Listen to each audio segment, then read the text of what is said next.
श्री अखिलेश यादव जी।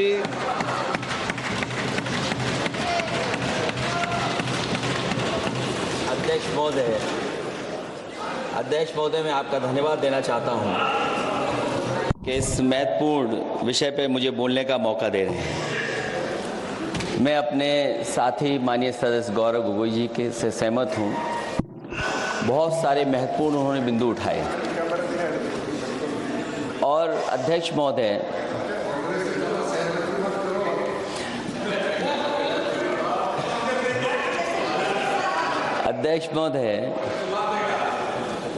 मुझसे ज़्यादा मेरे रिश्ते शायद हमारे विपक्ष के लोग ज़्यादा जान रहे हैं और जितना विपक्ष के लोग नज़र रखेंगे मैं समझता हूँ उतना रिश्ते और मजबूत हो जाएंगे। अध्यक्ष महोदय, मैं आंदोलन को बहुत दूर से देख रहा था और उस आंदोलन में जो जीत के बाद नारा लगा, एक नारा लगा अध्यक्ष महोदय, सरकार के खिलाफ नारा लगा कि सरकार को ये अहंकार था कि सरकार झुकती नहीं है, लेकिन उन्हीं नई पीढ़ी के लोगों ने ये वो नारा दिया कि झुकाने वाला चाहिए, सरकार भी झुकती है और सरकारों को झुकाना भी नौजवानों को आता है। सरकार झुकी और स्वीकार किया उन्होंने।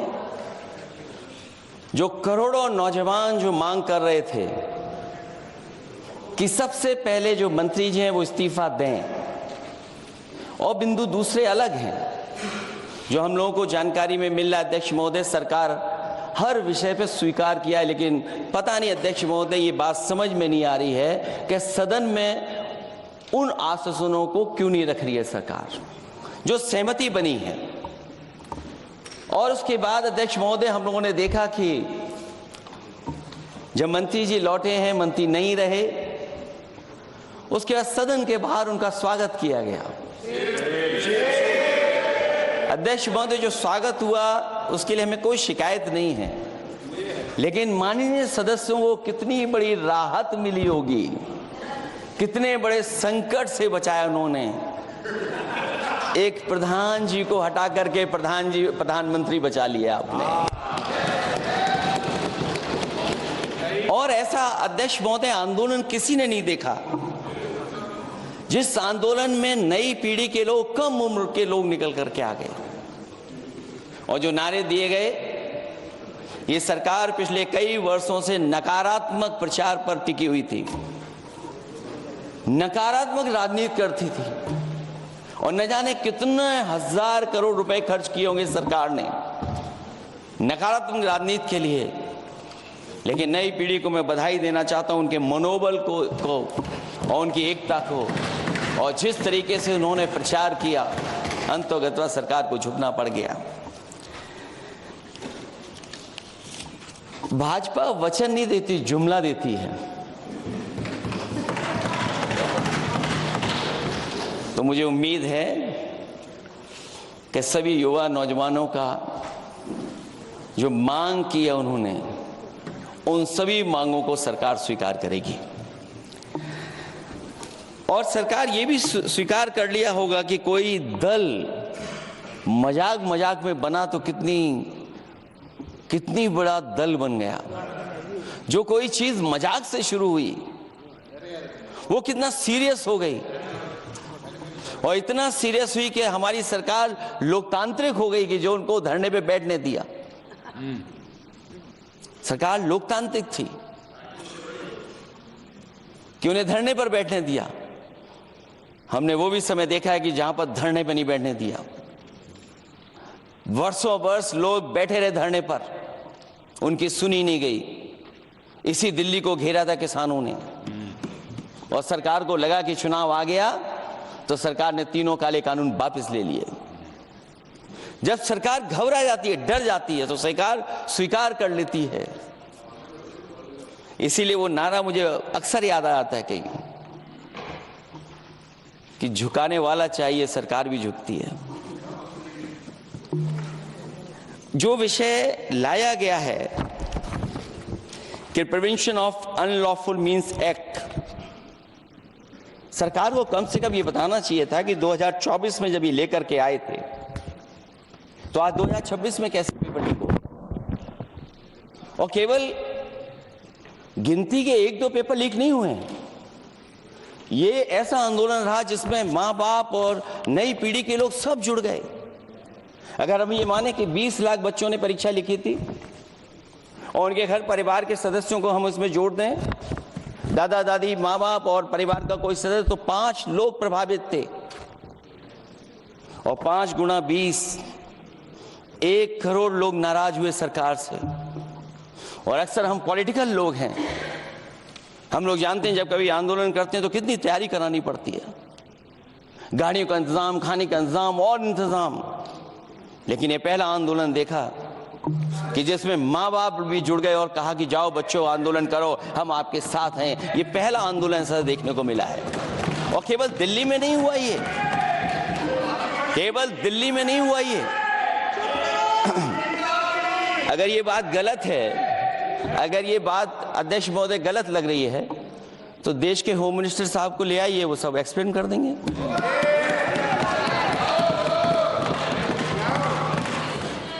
पहला आंदोलन जिसमें माँ बाप ने साथ दिया, क्योंकि परीक्षा से कितना दुखी हैं लोग। ये जो परीक्षाएं लीक हुई हैं, कई महीनों पहले ये किताब बना दी थी। और अध्यक्ष महोदय, जो लोग चढ़ावा चोरी नहीं बचा पाए, वो पेपर लीक कैसे बचा पाएंगे? जो भगवान के दरबार से दान गायब हो गया, दान चला गया, वो लोग पेपर लीक बचाएंगे? किस कानून को, जो कानून पहले बनाया उसी कानून का संशोधन करके लेकर आए हैं? किसकी आंखों में आप धूल झोंक रहे हैं? और अगर कानून से बच रहा होता तो भाजपा की 10 साल की सरकार में 20 परीक्षाएं कैसे लीक हो गई? 20 परीक्षाएं लीक हुई अध्यक्ष महोदय, जिसमें कोर्ट तक जाना पड़ा, उसके बाद परीक्षा रद्द हुई है। दरोगा भर्ती का पेपर लीक हो गया, जूनियर इंजीनियरिंग के भर्ती का पेपर लीक हो गया, ग्राम विकास पंचायत अधिकारी का पर्चा लीक हो गया, नलकूप चालक भर्ती का, यूपी टीईटी का परीक्षा लीक हुआ। और एक बार नहीं हुआ, 3 बार पेपर लीक हुआ यूपी टेट का। हाई स्कूल बोर्ड का परीक्षा लीक कर दिया, इंटरमीडिएट की बोर्ड की परीक्षा लीक हुई, इंटरमीडिएट का फिर परीक्षा का लीक हुआ, कई बार हुई। सिपाही भर्ती लीक हुई। आप सोचिए कितनी परीक्षाएं लीक हुई हैं। और नीट परीक्षा कोई पहली बार लीक नहीं हुई, दोबारा लीक हो गई, कानून बनने के बाद लीक हुई। सहायक प्रोफेसर भर्ती लीक है, लेखपाल भर्ती लीक हुई। यूपी जैसे स्टेट, जो सबसे बड़ा स्टेट है, जहां से प्रधानमंत्री चुन करके आते हो, वहां तक पेपर लीक हो जा रहा है। और जो संस्था परीक्षा एग्जामिनेशन करा रही है, वो एनटीए में भी आउटसोर्स कर दिया आपने। हम विपक्ष के लोगों को तो डर ये लगता है अध्यक्ष महोदय, कहीं ऐसा ना हो कि ये पूरी सरकार को आउटसोर्स कर दें।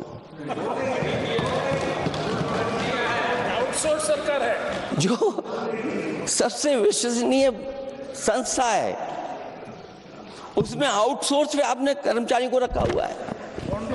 किस बात की जवाबदेही है? यही अकाउंटेबिलिटी है आपकी? कहीं अकाउंटेबिलिटी ये तो नहीं है?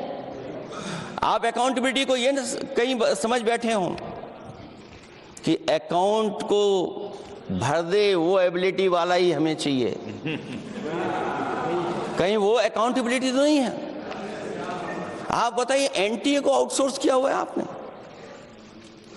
जिस संस्था की जिम्मेदारी है महत्वपूर्ण परीक्षा कराने की, उसमें सब आउटसोर्स। और ये सच कहा कि कांग्रेस पार्टी के माननीय सदस्य ने मांग की है कि वो हम लोगों को पता होना चाहिए आखिरकार कौन लोग थे जो आउटसोर्स होकर के बैठ करके परीक्षा में इस तरह की घोटाला कर रहे थे। आखिरकार जवाबदेही क्या है, किसकी थी? और फिर केवल नीट की परीक्षा की बात करें और परीक्षाओं की बात करें,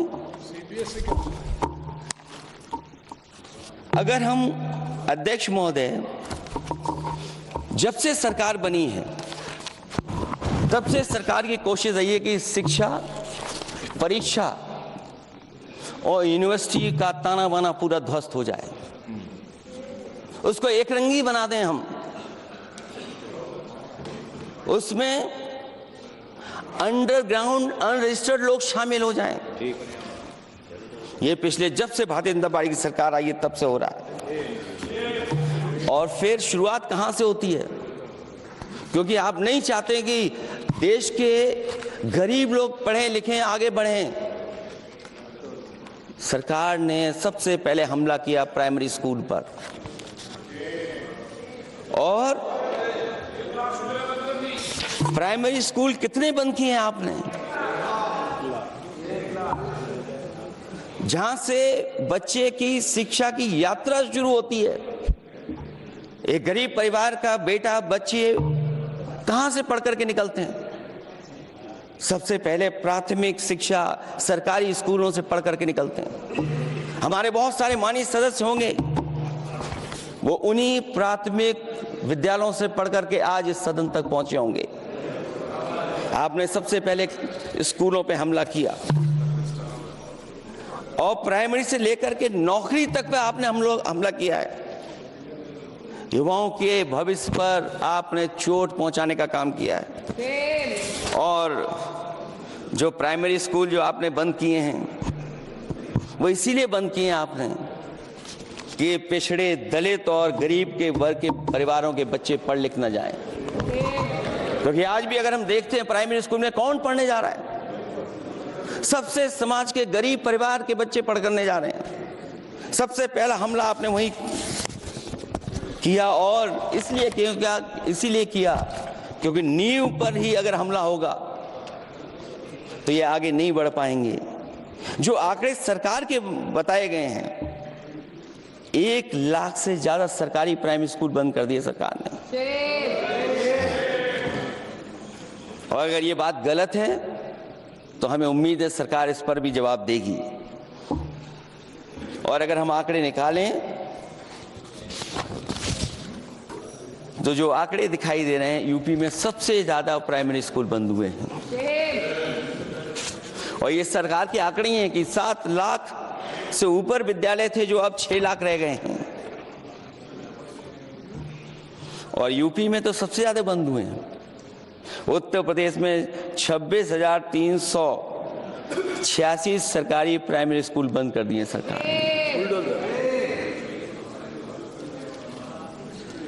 और केवल प्राइमरी स्कूल बंद नहीं किए हैं, नौकरी पे भी हमला किया है। 69,000 शिक्षक भर्ती को लेकर के बड़े पैमाने पर घोटाला किया गया, और घोटाला इतना बड़ा है कि वो सभी कोर्टों में गए हैं और पिछले कई वर्षों से आंदोलन कर रहे हैं। कोई स्थान नहीं बचा अध्यक्ष महोदय जहां पर वो शिक्षक भर्ती के लोग न गए हों। मंत्रियों के यहाँ गए हैं, आंदोलन किया है, हाई कोर्ट गए हैं, सुप्रीम कोर्ट गए हैं। लेकिन देखिए सरकार भी कमाल की है कि सरकार उनको नौकरी नहीं देना चाहती, और इसलिए नौकरी नहीं देना चाहती है क्योंकि उन्हें भर्ती गलत की है। और भर्ती में जिन लोगों का अधिकार छीना है वो सबसे ज्यादा पिछड़े और दलित परिवार के बेटे, जिनका अधिकार इस सरकार ने छीना है। और ये अगर बात नहीं ठीक है तो हमें उम्मीद है कि सरकार इसका भी जवाब देगी। माध्यमिक स्कूलों को भी बंद किया जा रहा है, और बड़े पैमाने पे स्कूल बंद हुए हैं। और जो बोर्ड की परीक्षाएं लीक हुई हैं, पूरे देश में बड़े पैमाने पर बोर्ड परीक्षाओं के पेपर लीक किए गए हैं। अध्यक्ष महोदय, हम जानना चाहते हैं कि आखिरकार 10वीं और 12वीं के पेपर लीक क्यों हो रहे हैं? 10वीं और 12वीं के पेपर लीक क्यों हो रहे हैं? इसके लिए अगर कोई सरकार के पास जवाब हो तो बताएं।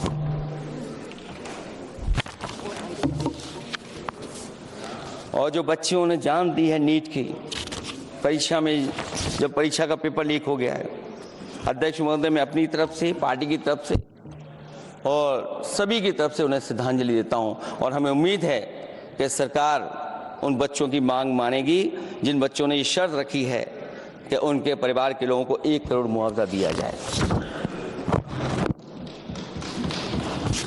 जब उच्च शिक्षा में जिस तरीके से भर्ती हो रही है, अध्यक्ष महोदय, जो उच्च शिक्षा की भर्ती है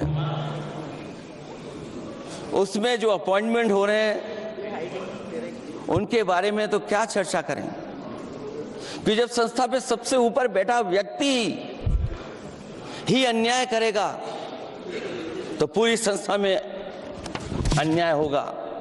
जब से ये सरकार आई है, जो बड़ी बड़ी संस्थाएं हैं उन सब संस्थाओं में एक रंगी लोगों को बैठा करके उन संस्थाओं को ध्वस्त करने का काम कर रहे हैं, और न केवल उन संस्थाओं को खराब कर रहे हैं बल्कि अध्यक्ष महोदय,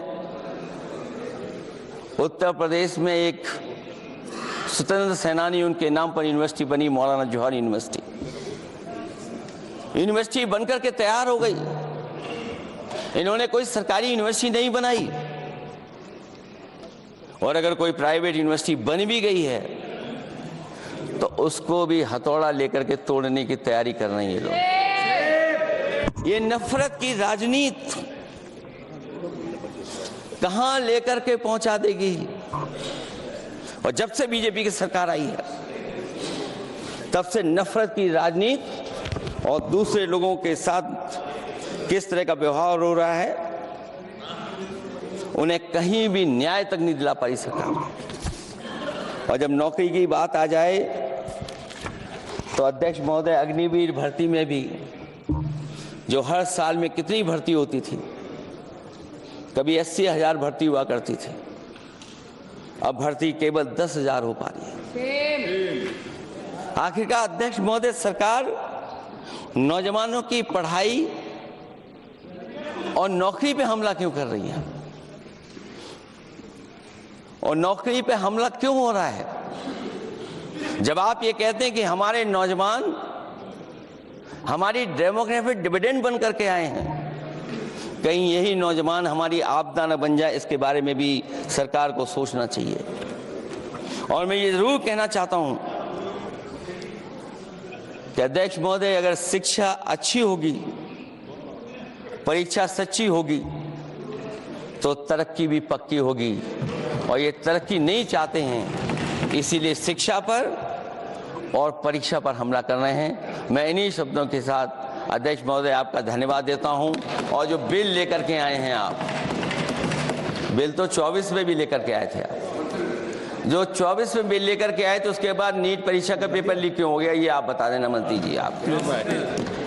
आपको एक कानून बनाने के बाद दूसरा कानून बनाना पड़ रहा है, ये क्या वजह है? और आपको मंत्री जी का स्वागत इसलिए करना पड़ रहा है कि आपको संकट से बचा लिया।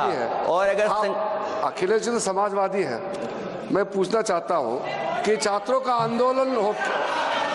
आंदोलन के बाद सरकार उनका बात सुन के पार्लियामेंट में बिल लेके आता है, ये अच्छा है, या जो आंदोलन होता है तो उसको कुचलने के लिए देश में इमरजेंसी लगा देता है, वो अच्छा? आप बता दीजिए।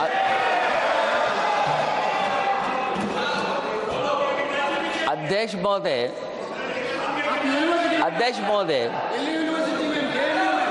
महोदय, मैं इमरजेंसी को तो नहीं देखा हूं, लेकिन इमरजेंसी में क्या क्या हुआ है वो अभी दिल्ली की राजधानी में भी देखने को मिल गया है। आंसू के गैस के गोले और लकड़ी में लगा हुआ कुछ कील का और कांटे की चीजें, उस समय करंट नहीं लगाया जाता था, इस बार करंट लगाया गया है। तो ये इमरजेंसी के बराबर ही हुआ है हमला, कम नहीं है। इमरजेंसी से कम अन्याय नहीं कर रहे हैं आप लोग। और याद करिए अध्यक्ष महोदय, अगर इमरजेंसी इन्हें याद आ गई है, अगर इमरजेंसी अध्यक्ष महोदय ने याद आ गई है, तो इमरजेंसी के बाद भी परिवर्तन हुआ था, और हमें भरोसा है कि इसके बाद भी परिवर्तन होगा। और अध्यक्ष महोदय, मैं आखिरी में कहना चाहता हूं, कानून से नहीं, नियत साफ होगी तब नीट का परीक्षा साफ होगी। सवाल कानून का नहीं है, आपकी नियत साफ नहीं है, और जिस समय आपकी नियत साफ होगी तो परीक्षा भी साफ हो जाएगी। और हमारे साथी जो कुछ और बातें उठा रहे हैं, आज मौका नहीं है लेकिन आपको भगवान भी माफ नहीं करेंगे, क्योंकि आप चढ़ावा चोरी में शामिल हुए हैं। और चढ़ावा ही नहीं, जो गुप्त दान था वो भी चोरी हुआ है, गुप्त दान। और ये पाप की श्रेणी में नहीं आता है, महापाप की श्रेणी में आता है। Akhilesh ji bill pay. और अध्यक्ष महोदय, आखिरी में मैं इतना ही कहना चाहता हूं, शिक्षा की रक्षा के लिए जो आंदोलन हुआ है वो हमेशा आंदोलन जीतेंगे। बहुत बहुत धन्यवाद, बहुत बहुत आभार प्रकट करता हूं आपका।